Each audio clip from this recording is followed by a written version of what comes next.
Hi, I'm Elizabeth Merritt, and this is my creative critical reflection for AICE Media Studies. I'm going to be answering the question, how did my production skills develop throughout my project? First, I want to start with research. First, I began by studying the anatomy and the underlying structure of a magazine and what its uses are. For example, what a masthead is, or what cell lines are. To help me navigate my research, I found looking at examples from my magazine genre very helpful. The publishers that I pulled the most information from would be National Geographic Kids for color, layout, and design, Chickadee for article language and topics that fit my magazine, and Highlights magazine for cover lines, filler language, graphics, and activities. I didn't find myself looking at blogs by other AICE Media Studies students, especially in my genre, as I found those to be scarce. Google Scholar was very helpful for the study of children's psychology as well as for color and language. Google's reputable sources such as Canva or Design Modo was also very helpful for font and other convention studies. I found myself looking at other forms of children's media and applying those conventions to my magazine. For example, I researched children's storybooks, toy markets, and teaching techniques for young kids written by elementary school teachers. Comparing genres was also very helpful for pulling out what conventions are similar and different, and why. For example, the design and language of a People's magazine versus any children's magazine has its differences. I put all my research together that I found helpful in my blogs, so I could easily go back and refer to them when creating my product. Secondly, I want to focus on planning my individual components. For my main cover, I first Googled images of children's magazine covers. I identified common patterns in their design and layout. Then I went back to my research on main cover conventions in general and the conventions in my genre. I began by planning my content, starting with the masthead, main images, then cover lines. I decided what elements to include and which ones I wouldn't. I decided not to include cell lines because I felt the genre was implied, and I chose to replace it with a cover line that explains the theme of the specific edition. Then I went back to my research on font and conventions and color. I began brainstorming ideas for fonts and colors that would fit my cover based on the research and what I had so far. Similarly to the main cover, for my table of contents, I first Googled images of the magazine. Then I noticed that children's magazines have a very unique structure to them, and they're usually structured by purpose and not by page number, as any other genre would do. I went back to my blog posts with table of contents codes and conventions. Then I planned out my article titles based on my content ideas with activities and articles. I chose images related to this and edited the images based on color theme and aesthetics. I chose colors based on my main cover and color psychology research. Then I planned out a layout based on how many images I included and ensuring readability, and the examples of layouts that I came across during my research. I asked myself the question of what code elements I wanted to include, such as page numbers, contact information, and copyright in the credits section. To be reputable as possible, I decided to include all of them as part of my table of contents. For my 2-page spread, I looked at my examples in the children's magazines that I had purchased as a reference, which was Spider. Spider magazine is a literary magazine, so it was very full of articles, and the language targeted towards a similar audience and 2-page spreads. I went back to my language and design research, as well as codes and conventions of a 2-page spread. Then I wrote my article, separating it into readable sections, shortening it into the desired length, rereading, and editing. I chose what magazine's conventions I would apply, including my page number, headings, contact info, and paragraphs. With making my 2-page spread, I found that this was the area that I could be the most creative. Now for actually creating my components for my magazine, I first started with the main cover.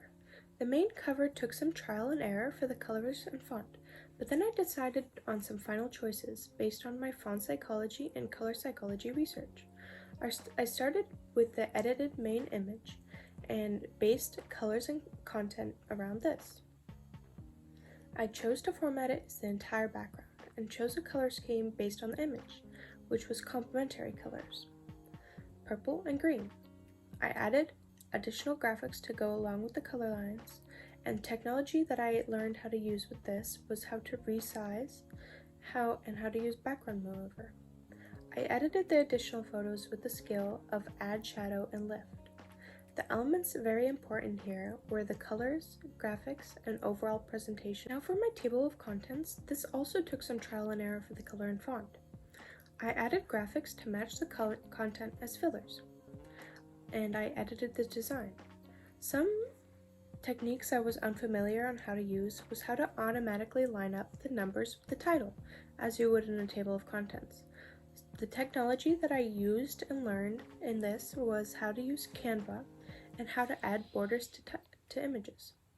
Elements important here was the organization and keeping the reader engaged in a very commonly skipped magazine section, the table of contents. Now, as for my 2-page spread, the techniques that I learned was how to split the page, how to create and use drop cap, and a lot of reorganizing graphics with send to back and send forward, like people would do to create the layered effect. I chose the layout and went with 2-column paragraphs, justified, because this is the most commonly used technique I would see in articles and 2-page spreads across different magazine genres, but also my children's magazine genre. I used leading lines for readability, which was a very important convention of my children's magazines, to connect one very different page to another. Elements important here are balance, space, readability, and language. As for receiving and giving peer feedback and applying my changes, peer feedback was one of the most important and helpful steps in my revision process. I found edits that I would have never changed for the better, or fixed if not for this process. Applying changes and playing around with the elements is beneficial because it allows you to focus on minor details, and not just the big picture like you would in previous steps. Peer feedback is helpful because it helps you to see your magazine through a reader's lens and brings people with different talents to review your page. I can apply this study to writing assignments, pitch presentations, and any creative field to study. The only issue I encountered here was a divide in perspectives between me and my peers. My peers who usually saw my magazine through a lens of modern adult exposed to a professional and social drama media versus a children's magazine with vastly different conventions and purposes. As for reflecting on my final product, I learned that in each piece of the product, font and color psychology came into play each time. Here I encountered issues with planning and relied mostly on trial and error. Color can change the way your piece feels and its tone, while font can change the way your piece speaks and its voice. So if I were to do this project again, I would make sure to go back to my research time and time again to avoid relying mostly on trial and error.